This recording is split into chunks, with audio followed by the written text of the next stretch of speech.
आज आपल्या घरी आहे अक्का मसूरचा प्रोग्राम। त्यासाठी घेतले आम्ही 4-5 मिरच्या, 1-1.5 कांदा, 2 टमाटर आणि 1 वाटी मसूर। अक्की मसूरचा तडका आहे। आता बघा लसूण टाकलेला आहे, त्यानंतर आपण ते टाकूया।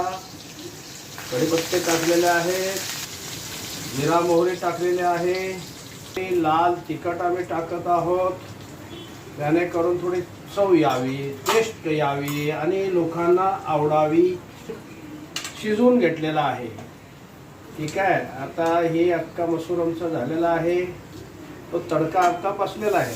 ओके या त्यानंतर आता हे थोडे तिखट, आपलं घरचं तिखट आहे, थोडीशी चवीसाठी हे मालवणी मसाला टाकत आहोत। हळद झालेले आहे। आता हे आमचे अक्का मसूर तुम्हाला बघण्यासाठी आणि टेस्ट होणार। आम्ही लास्ट आपला खाण्यासाठी अक्का मसूर तयार आहे। हे आता आम्ही कोथिंबीर टाकत आहोत। आहा काय